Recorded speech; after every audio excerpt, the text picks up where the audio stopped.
নমস্কার, শুনছেন বিভূতিভূষণ বন্দ্যোপাধ্যায়ের লেখা মৌরিফুল পর্ব ২। ঘরের আলোর কাছে আসিয়া কিশোরী দেখিল স্ত্রী দুই হাতের নখ দিয়া আঁচড়াইয়া তাহার হাতের আঙ্গুলগুলিতে রক্তপাত করিয়া দিয়াছে। ইরানী শাহজাদাগণের নজির না থাকিলেও কিশোরী মধ্যে মধ্যে দুরন্ত স্ত্রীর প্রতি এইরূপ ঔষধি প্রয়োগ করিত। শেষ রাত্রে একাদশীর জ্যোৎস্নায় চারিদিক যখন ফুলের পাপড়ির মতো সাদা, ভোর রাত্রের বাতাস নেবু ফুলের গন্ধে আর পাপিয়ার গানে মাখামাখি, সুশীলা তখন ঘরের দোরে বাহিরে আঁচল পাতিয়া অকাতরে ঘুমাইতেছিল। সকাল হইলে যে যার কাজে মন দিল। মোক্ষদা বলিলেন, বৌমা, আজ চৌধুরীরা শিবতলায় পুজো দিতে যাবে, আমাদের যেতে বলেছে, সকাল সকাল সেরে নাও। এই চৌধুরীটি ছিলেন প্রকৃতপক্ষে রামতনু মুখুজ্জের প্রতিপালক। ইহারই গ্রামের জমিদার এবং ইহাদেরই জমিজমা সংক্রান্ত মোকদ্দমার তদ্বির ও সাহায্য করিয়া রামতনুর অন্ন সংস্থান করিতেন। বেলা 10টার মধ্যে আহারাদি শেষ করিয়া ভালো কাপড় পরিয়া সকলে নৌকায় উঠিল 2 ঘণ্টার পথ। চৌধুরী বাড়িতে কলিকাতা হইতে একটি বউ আসিয়াছিল। তাহার স্বামী বড়লোকের ছেলে, MA পাশ করিয়া বছর 2 হইল ডেপুটিগিরির চাকরি পাইয়াছে। বউটি কলিকাতার মেয়ে। চৌধুরীদের সহিত তাহার স্বামীর কীরকম সম্পর্ক আছে এই জন্য চৌধুরী গৃহিণী রাস পূর্ণিমার সময় তাহাকে আনিয়াছিলেন। ইতিপূর্বে সে কখনো পাড়াগায় আসে নাই।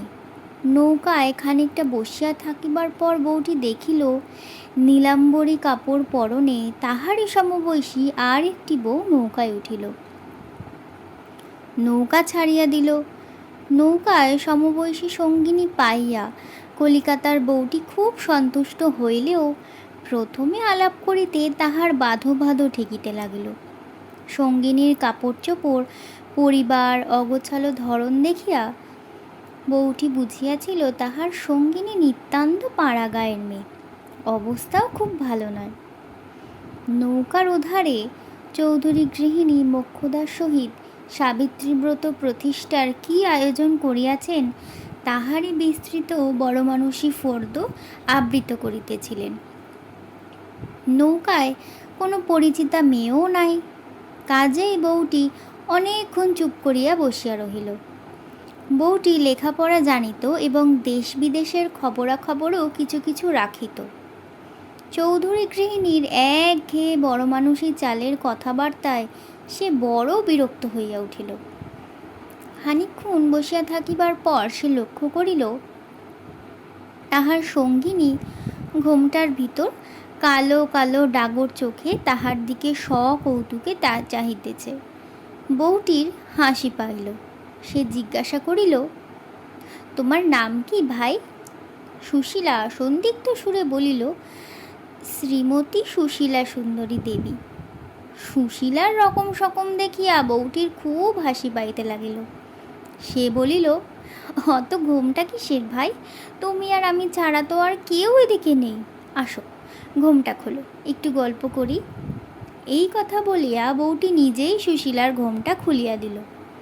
খুলিতেই সুশীলার সুন্দর মুখের দিকে চাহিয়া সে যেন মুগ্ধ হইয়া গেল। রং যদিও ততটা ফর্সা নয়, কিন্তু কালোর ওপর অত শ্রী সে কখনো দেখে নাই। নদীর ধারের সরস সতেজ চিকন শ্যামকলমি লতার মতোই একটা সবুজ লাবণ্য যেন সারা মুখখানায় মাখানো। মুখখানা দেখিয়াই সে এই নিরাভরণা পাড়াগাঁয়ের মেয়েটিকে ভালোবাসিয়া ফেলিল।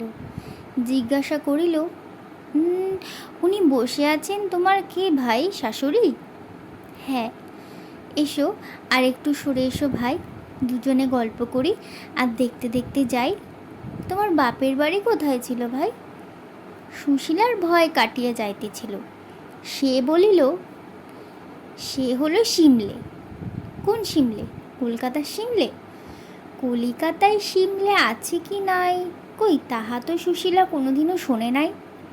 সে বলিল, আমার বাপের বাড়ি এখান থেকে বেশি দূর নয়, 5-6 ক্রোশ পথ গরুর গাড়ি করে যেতে হয়। নদীর ধারে জব ক্ষেত, সর্ষে ক্ষেত, বুনো গাছপালা দেখিয়া বউটি খুব খুশি। এসব পূর্বে বড় সে দেখে নাই। আঙ্গুল দিয়া একটা মাছরাঙা পাখি দেখাইয়া বলিল, বাহ, বড় সুন্দর তো। ওটা কি পাখি ভাই? ওটা ওটা তো মাছরাঙা পাখি, কেন তুমি দেখনি কখনো? বউটি বলিল, ভাই, আমি কলিকাতার বাইরে একদিন পা দিইনি। খুব ছোটবেলায় একবার বাবার সঙ্গে চন্দননগরের বাগান বাড়িতে যাবার কথা মনে আছে, তারপর এই আসছি। তুমি আমায় একটু দেখিয়ে নিয়ে চলো, ওটা কিসের ক্ষেত ভাই? সুশীলা দেখিল তাহার সঙ্গিনী আঙুল দিয়া নদীর ধারের একটা মৌরের ক্ষেত দেখাইতেছে। প্রথমটা সে সঙ্গিনীর চোখ ঝলসানো রং, অদৃষ্টপূর্ব দামি সিল্কের শাড়ি, ব্লাউজ এবং চিকচিকি নেকলেসের বাহার দেখিয়া ভয়ে যে অনুভব করিতেছিল, তাহার অজ্ঞতা দেখিয়া সুশীলার সে ভয় কাটিয়া অজ্ঞ সঙ্গিনীর ওপর একটু স্নেহ আসিল। কলিকাতায় মাছরাঙা পাখি, মৌরি ক্ষেত, এইসব সামান্য জিনিসও নয় নাকি? সুশীলা হাসিয়া বলিল, তুমি ফুলের গন্ধ থেকে বুঝতে পারো না ভাই, ও তো মৌরের ক্ষেত। কেন, আমাদের বাপের বাড়ির গায়ে কত মৌরের ক্ষেত আছে। মৌরির শাক কখনো খাওনি?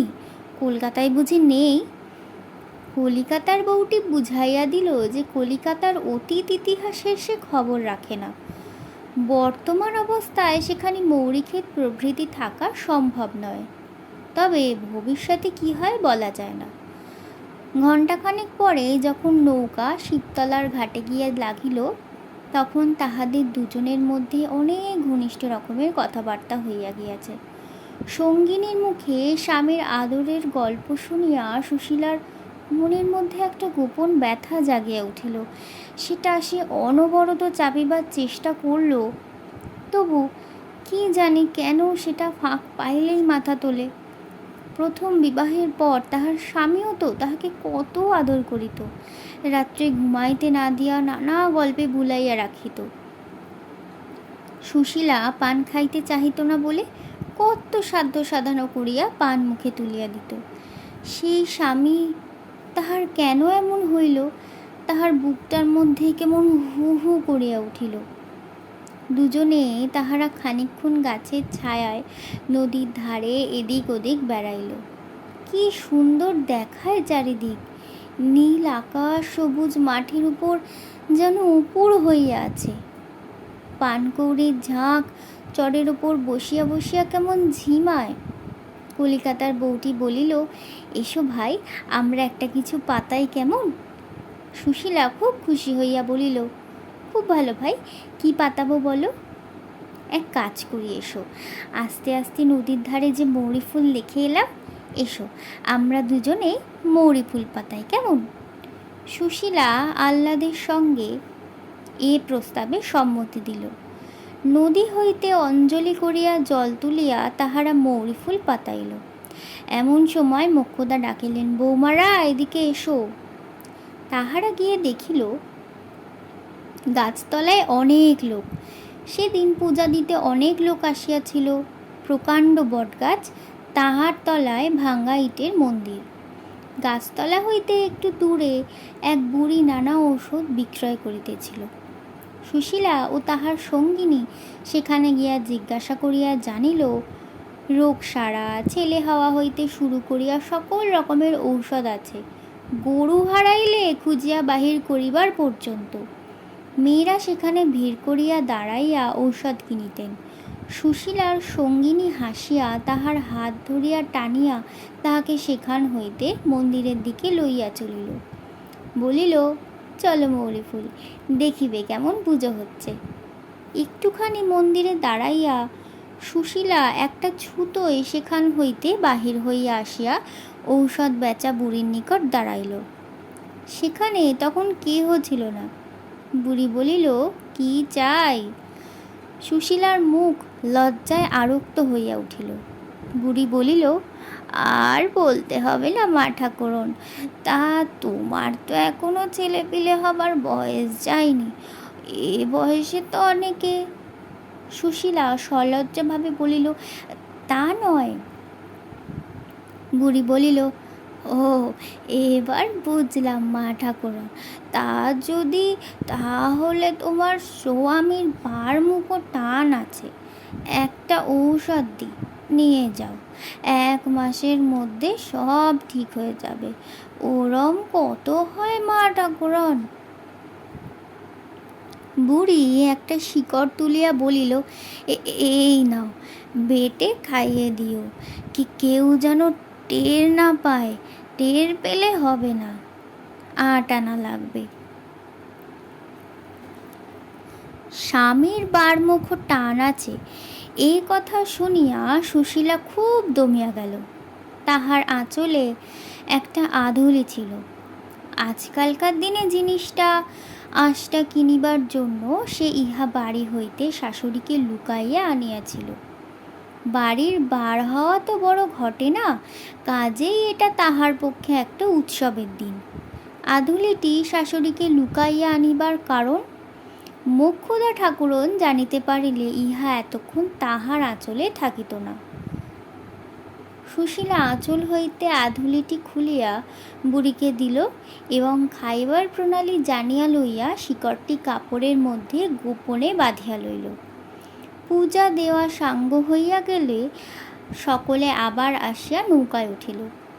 গ্রামের ঘাটের কাছাকাছি আসিয়া সুশীলা বলিল, ভাই, তুমি এখন দিন কত আছো তো? না ভাই, আমি কাল কি পরশু চলে যাব।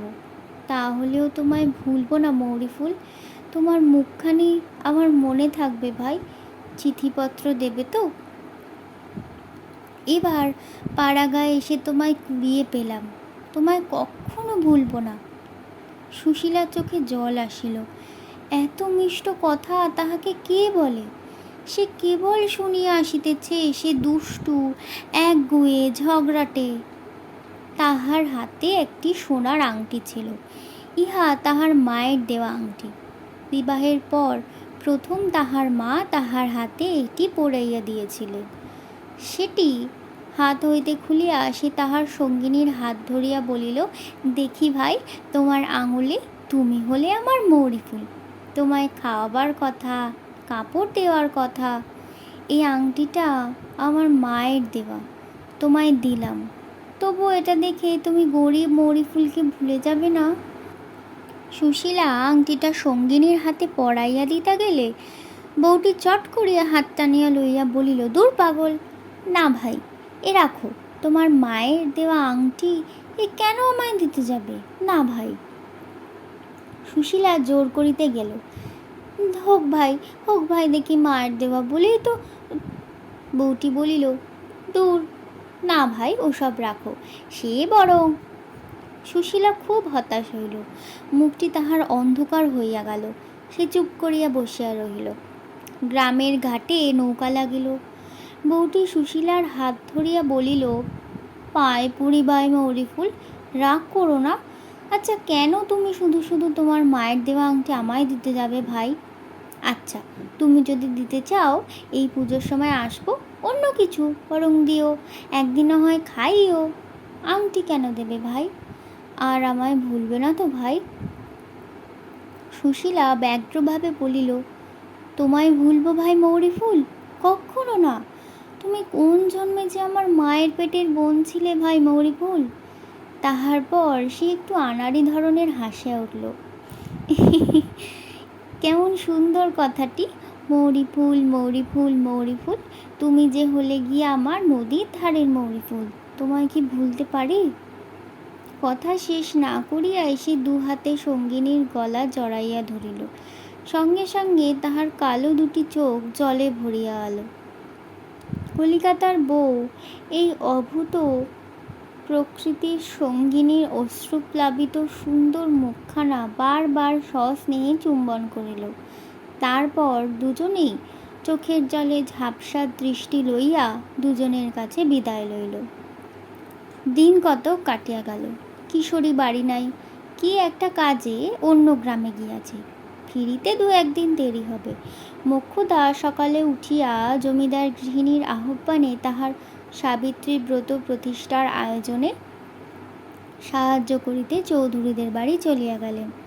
যাইবার সময় বলিয়া গেলেন, বৌমা, আমার ফেরবার কোনো ঠিক নেই, রান্নাবান্না করে রেখো, আমি আজ আর কিছু দেখতে পারবো না। চৌধুরী বাড়ির কাজ কখন মেটে বলা যায় না। এই কথা মোক্ষদার না বলিলেও চলিত, কারণ ভোরে উঠিয়া বাসন মাজা, জল তোলা হইতে আরম্ভ করিয়া এই সংসারের সমস্ত কাজের ভারই ছিল সুশীলার ওপর।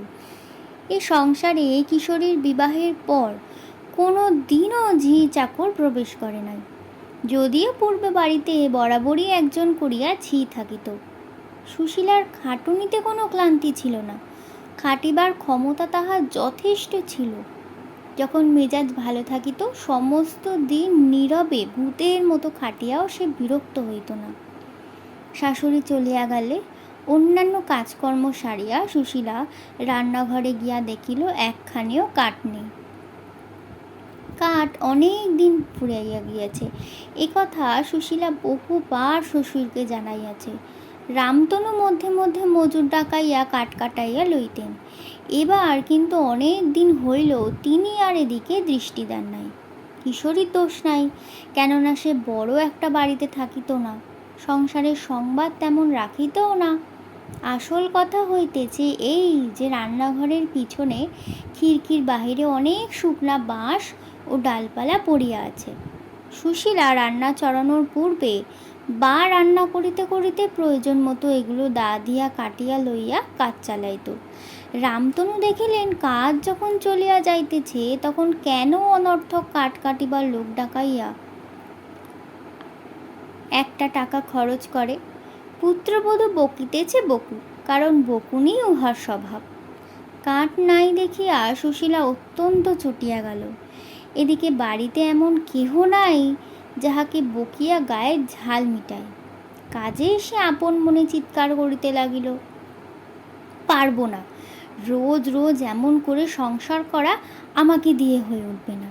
আজ 2 মাস ধরে বলছি কাঠ নেই, এদিকে রান্নার বেলায় ঠিক আছেন সব, তার একটু ওদিক ওদিক হওয়ার জো নেই। কি দিয়ে রাঁধবে? হাত পা উনুনের মধ্যে দিয়ে রাঁধবে নাকি? রোজ রোজ কাঠ কাটা কেটে রাঁধো, অত সুখে কাজ নেই। থাকলো হাঁড়ি, যিনি যখন আসবেন তিনি তখন করে নেবেন। রাঁধিবার কোনো আয়োজন সে করিল না। খানিকক্ষণ বসিয়া বসিয়া তাহার মনে হইল ততক্ষণ মশলাগুলো বাটিয়া রাখা যাক। সে মাঝে মাঝে কাজের সুবিধার জন্য কয়েকদিনের মশলা একসঙ্গে বাটিয়া রাখিত। বেলা প্রায় 10টার সময় একটি অল্প বয়সী ফুটফুটে বউ, পরনে একখানা পুরনো চেলির কাপড়, হাতে থাকিবার মধ্যে 2 গাছি শাঁখা, একটি বাটি হাতে রান্নাঘরের দোরের কাছে ভয় ভয় উঁকি মারিয়া বলিল, দিদি আছো নাকি? সুশীলা মশলা বাটিতে বাটিতে মুখ তুলিয়া বলিল, আয় আয় ছোট বউ, আয় আয় না ঘরের মধ্যে, ঠাকুরও নেই। বউটি ঘরে ঢুকিয়া বলিল, এ কি দিদি, এত বেলা হলে এখনো রান্না চড়াওনি যে? সুশীলা মুখ ঘুরাইয়া বলিল, রান্না চড়াবো? হাঁড়ি করে ভেঙে ফেলিনি এই কত?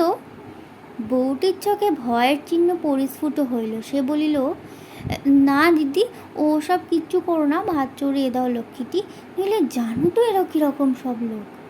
দেবো দেবো, দেখবে সব আজ কীরকম মজা, রোজ রোজ কাঠ কাটবো আর ভাত রাঁধবো। উহ, কাঠ নেই বুঝি? আচ্ছা দাও দেখি ঢাকানা, আমি কেটে দিচ্ছি। তোর কি দায়, তুই নিতে যাবি? বস ঠান্ডা হয়ে, যাদের গরজ আছে তারা নিজেরা বুঝুক গিয়ে। তোমার পায়ে পড়ি দিদি, রান্নাটা চড়িয়ে দাও, জানো তো ওরা। তুই বস ওখানে চুপ করে, দেখিস এখন মজা। আজ 2 মাস ধরে বলছি কাঠ নেই কাঠ নেই, কথা কানে যায় না কারো, আজ মজাটি দেখাবো। সুশীলার এক গোয়েমেতে বউটি কিছু ভীত হলো, কারণ মজা কোন পক্ষ দেখিবে এই সম্বন্ধে তাহার একটু সন্দেহ ছিল। কিন্তু সাহস করিয়া আর কিছু বলিতে না পারিয়া সে চুপ করিয়া রহিল। এই বউটি রামতনু মুখুজ্জের জ্যাঠতুতো ভাই রামলোচন মুখুজ্জের পুত্রবধূ। পাশেই এদের বাড়ি। রামলোচনের অবস্থা খুবই খারাপ। তা সত্ত্বেও তিনি বছর 2 হইল ছেলের বিবাহ দিয়াছেন। রামলোচনের স্ত্রী ছিল না, পুত্রবধূই গৃহিণী। দুরাবস্থার সংসারে ছেলে মানুষকেও সংসার করিতে অত্যন্ত বেগ পাইতে হইত। সে সময় অসময় বাটি হাতে কুচি হাতে এ বাড়িতে হাত পাতিয়া তেলটা নুনটা লইয়া যাইত। চাউল না থাকিলে আঁচলে করিয়া চাউল লইয়া যাইত, ধার বলিয়াই লইয়া যাইত। কখনো কখনো শোধ করিতে পারিত, কখনো পারিত না।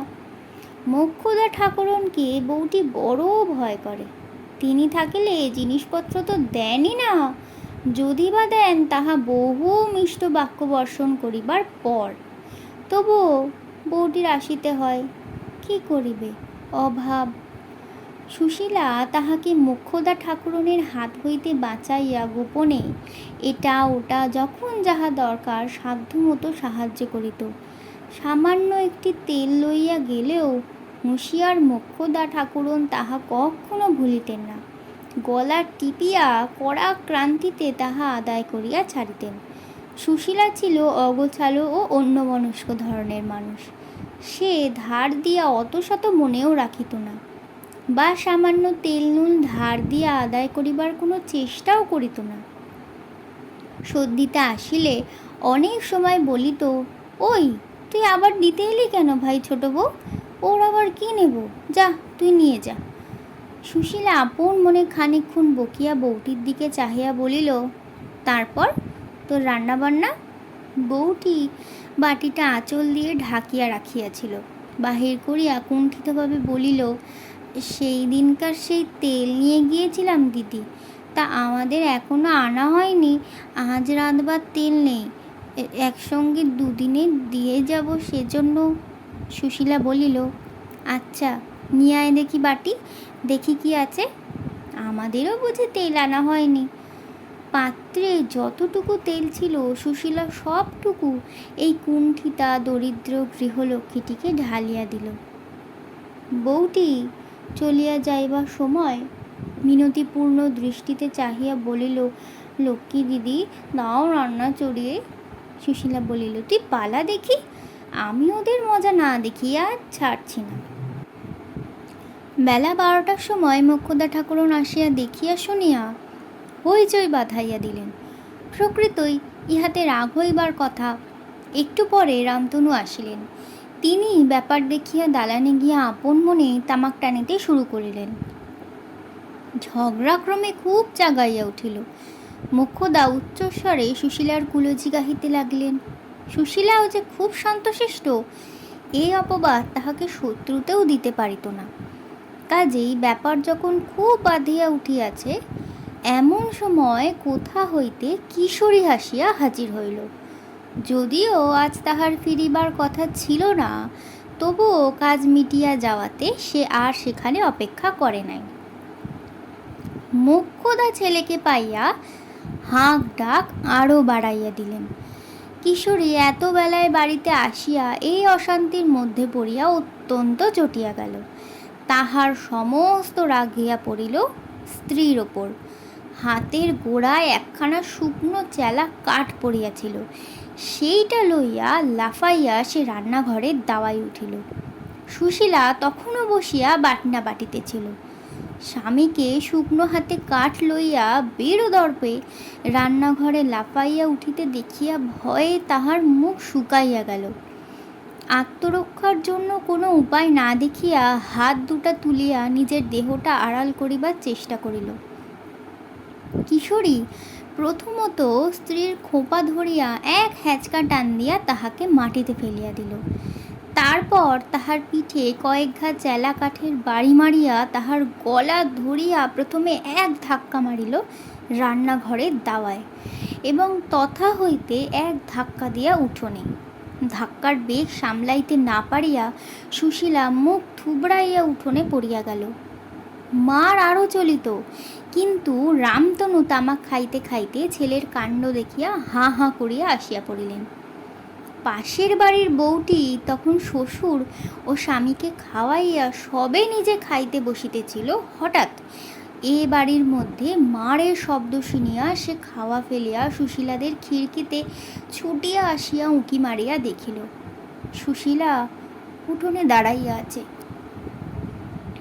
সর্বাঙ্গে ধুলো বাটনার পাত্রের উপর পড়িয়া গিয়াছিল, কাপড় চোপড়ে হলুদের দাগ, মাথার খোপা একধারে খুলিয়া কতক চুল মুখের উপর কতক পিঠের উপর পড়িয়াছে। গাঙ্গুলি বাড়ি হইতে দুটো ছেলে ব্যাপার দেখিবার জন্য ছুটিয়া আসিয়াছে। আরও দু একজন পাড়ার মেয়ে সামনের দরজা দিয়ে উঁকি মারিতেছে। ওদিকে পাঁচিলের উপর দিয়া মুখ বাড়াইয়া তাহার নিজের শ্বশুর রামলোচন মজা দেখিতেছেন।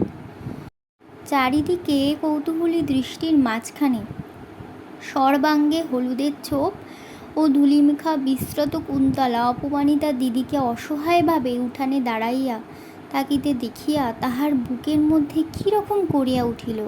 কিন্তু সে একে ছেলে মানুষ, তাহাতে অত্যন্ত লজ্জাশীলা। শ্বশুর ভাসুর এবং এক উঠোন লোকের মধ্যে বাড়ির ভিতর ঢুকিতে না পারিয়া প্রথমটা সে খিড়কির বাহিরে আকুলি বিকুলি করিতে লাগিল। গাঙ্গুলি বাড়ির প্রৌঢ় গাঙ্গুলি মহাশয়ও যখন হুঁকো হাতে কি হে রামতনু, বলি ব্যাপারখানা কি শুনি বলিয়া বাড়ির মধ্যের উঠোনে আসিয়া হাজির হইলেন, তখন সে আর থাকিতে না পারিয়া বাড়ির মধ্যে ঢুকিয়া পড়িল এবং সুশীলার হাত ধরিয়া খিড়কির দৌড় দিয়া বাহিরে লইয়া গিয়া হঠাৎ ফুপাইয়া কাঁদিয়া উঠিয়া বলিল, কেন এরকম করতে গেলে দিদি? লক্ষ্মীটি তোমাকে যখন বারণ করলাম। তারপর দিন দুপুরবেলা সুশীলা রান্নাঘরে রাঁধিতেছিল। কিশোরী খাইতে বসিয়াছে। মোক্ষদা ঠাকুরুন কি প্রয়োজনে রান্নাঘরে ঢুকিয়া দেখিলেন সুশীলা পিছন ফিরিয়া ভাত বাড়িতে বাড়িতে শামের ডালের বাটিতে কি গুলিতেছে, পাশে একটা ছোট বাটি। মোক্ষদার কিরকম সন্দেহ হইল। তিনি জিজ্ঞাসা করিলেন, বৌমা, তোমার বাটিতে কি মেশাচ্ছ ডালের বাটিতে? সুশীলা পিছন ফিরিয়াই শাশুড়িকে দেখিয়া যেন কেমন হইয়া গেল। তাহার চোখ মুখের ভাব দেখিয়া মোক্ষদার সন্দেহ আরও বাড়িয়া গেল। তিনি বাটিটা হাতে তুলিয়া লইয়া দেখিলেন তাতে সবুজ মতো কি একটা বাটা। তিনি কড়া সুরে জিজ্ঞাসা করিলেন, কি বেটেছ এতে? তিনি দেখিলেন পুত্রবধূ উত্তর দিতে পারিতেছে না, তাহার মুখ লাল হইয়া উঠিয়াছে। ইহার পর একটা ভয়ানক কাণ্ড ঘটিল। মোক্ষদা ঠাকুরন বাটি হাতে, কি সর্বনাশ, আর একটু হলেই হয়েছিল গো বলিয়া উঠোনে আসিয়া চিৎকার করিয়া হাট বাঁধাইলেন। কিশোরী দালান হইতে উঠিয়া আসিল, রামতনু আসিলেন, গাঙ্গুলি বাড়ির মেয়ে পুরুষ আসিল, আরও অনেকে আসিল। মোক্ষদা সকলের সামনে সেই বাটিটা দেখাইয়া বলিতে লাগিলেন, দেখো তোমরা সকলে, তোমরা ভাবো শাশুড়ি মা কি বড় দুষ্ট, নিজের চোখে দেখে নাও ব্যাপার। কি সর্বনাশ হয়ে যেত এখনই যদি আমি না দেখতাম। দোহাই বাবা তারকনাথ, কি ঠেকানোই আজ ঠেকিয়াছ। এক উঠান লোক সকলেই শুনিল রামতনুর দুরন্ত পুত্রবধূ স্বামীর ভাতে বিষ নাকি মিশাইয়া খাওয়াইতে গিয়া ধরা পড়িয়াছে। কেউ অবাক হইয়া গেল, কেউ মুচকি হাসিয়া বলিল, ওসব আমরা অনেক কাল জানি, আমরা রীত দেখলেই মানুষ চিনি, তবে পাড়ার মধ্যে বলে এতদিন। কে একজন বলিল, কি জিনিসটা কি তা দেখা হয়েছে? মোক্ষদা ঠাকুরনের গাল বাদ্যের রবে সে কথা চাপা পড়িয়া গেল। গাঙ্গুলি মহাশয় রামতনুকে বলিলেন, গুরু রক্ষা করেছেন, এখন যত শিগগির বিদায় করতে পারো তার চেষ্টা করো। শাস্ত্রে বলে, দুষ্ট ভার্য আর একদিনও এখানে রেখো না। সমস্ত দিন পরামর্শ চলিল। সন্ধ্যার সময় ঠিক হইল কাল সকালেই গাড়ি ডাকাইয়া আপদ বিদায় করা হইবে, আর একদিনও এখানে না। কি জানি কখন কি বিপদ ঘটাইবে। বিশেষত পাড়ার মধ্যে ওরকম দজ্জাল বউ থাকিলে পাড়ার অন্য অন্য বউঝিও দেখা দেখি ওই রকমই হইয়া উঠিবে। সেদিন রাত্রে সুশীলাকে অন্য এক ঘরে শুইতে দেওয়া হইল। ইহা মোক্ষদা ঠাকুরনের বন্দোবস্ত। কাল সকালেই যখন যেখানকার আপদ সেখানে বিদায় করিয়া দেওয়া হইবে, তখন আর তাহার সঙ্গে সম্পর্ক কিসের। রাত্রে শুইয়া শুইয়া কত রাত পর্যন্ত তাহার ঘুম আসিল না। ঘরের জানলা সব খোলা, বাহিরের জ্যোৎস্না ঘরে আসিয়া পড়িয়াছে। তাহার মনে কাল ও আজ এই 2 দিন অত্যন্ত কষ্ট হইয়াছে। সে স্বভাবত নির্বোধ, লাঞ্ছনা ভোগের অপমান সে ইহার পূর্বে কখনো তেমন করিয়া অনুভব করে নাই।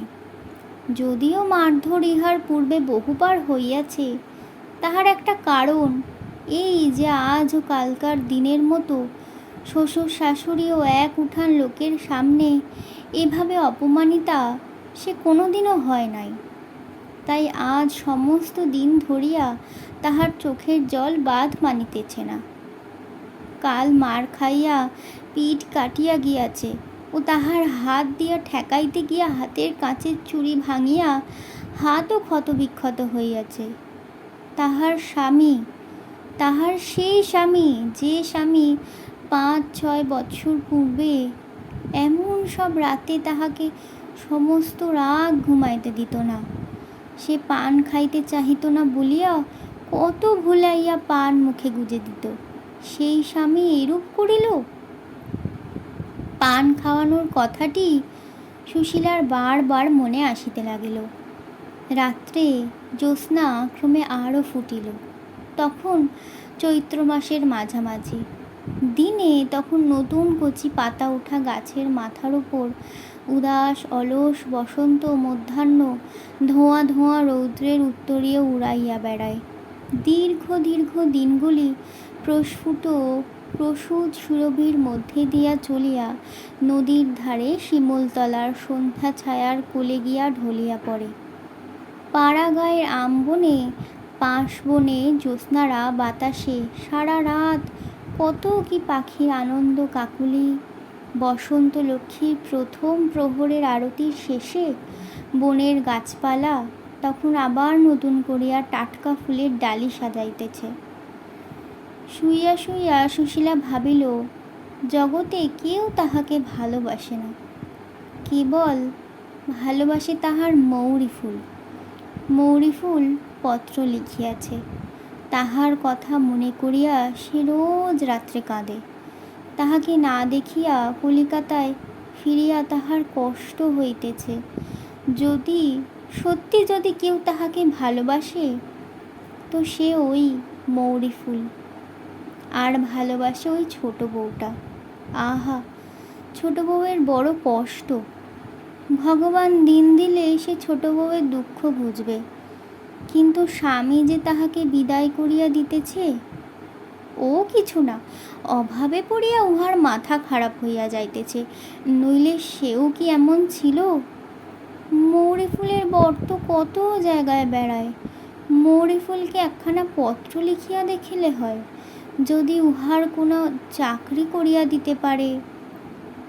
চাকরি হইলে সে আর তার স্বামী একটা আলাদা বাসায় থাকিবে, আর কেহ সেখানে থাকিবে না।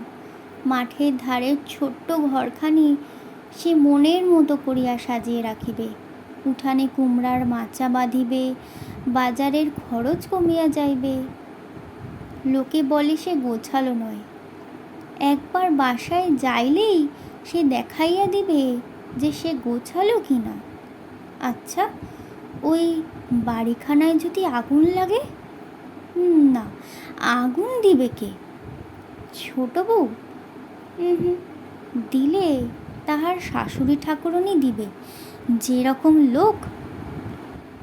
জানলার বাইরে জ্যোৎস্নায় ওগুলো কি ভাসিতেছে, সেই যে তাহার স্বামী গল্প করিত, জ্যোৎস্নার রাতে পরীরা সব খেলা করিয়া বেড়ায়, তাহারা নয় তো? তাহার বিবাহের রাত্রে কেমন বাঁশি বাজিয়েছিল, কেমন সুন্দর বাঁশি। ওরকম বাঁশি নদীর ধারে কত পড়িয়া থাকে। আচ্ছা, পিয়নে মৌরি ফুলের একখানা চিঠি দিয়া গেল না কেন? লাল যৌগ খাম, খুব বড়, সোনার জল দেওয়া, আতর নাকি মাখানো। পরদিন সকালবেলা পুত্রবধূর উঠিবার দেরি হইতে লাগিল দেখিয়া মোক্ষদা ঠাকুরন ঘরের মধ্যে উকি মারিয়া দেখিলেন পুত্রবধূ জ্বরের ঘোরে অভরে অচৈতন্য অবস্থায় ছেঁড়া মাদুরের ওপর পড়িয়া আছে, চোখ দুটি জবা ফুলের মতো লাল। সেদিন সমস্ত রাত একইভাবে কাটিয়া গেল, তাহার দিকে কেহ নজর করিল না। তার পরের দিন বেগতিক বুঝিয়া রামতনু ডাক্তার আনিলেন। দুপুরের পর হইতে জ্বরের ঘোরে সে ভুল বকিতে লাগিল। সত্যি বলছি মৌরিফুল, তা নয়, ওরা যা বলছে আমি অন্য ভেবে। সন্ধ্যার কিছু পূর্বে সে মারা গেল। তাহার মৃত্যুতে গাঙ্গুলি পাড়ার হাড় জুড়াইয়া গেল। পাড়ার কাকচিলগুলোও একটু সুস্থির হইল। কিছুদিন পরেই কিশোরীর দ্বিতীয় পক্ষের বউ মেঘলতা ঘরে আসিল। দেখিলে চোখ জুড়ায় এমন সুন্দর মেয়ে, কর্মপটু, হুঁশিয়ার, গোছালো। দ্বিতীয় বিবাহের অল্পদিন পরেই যখন কিশোরী পালেদের স্টেটে ভালো চাকরিটা পাইল, তখন নতুন বউয়ের লক্ষ্মী ভাগ্য দেখিয়া সকলেই খুব খুশি হইল। সংসারের অলক্ষ্মী স্বরূপা আগের বউয়ের নাম সে পক্ষের সংসারে আর কেহ কোনো দিনও করে নাই।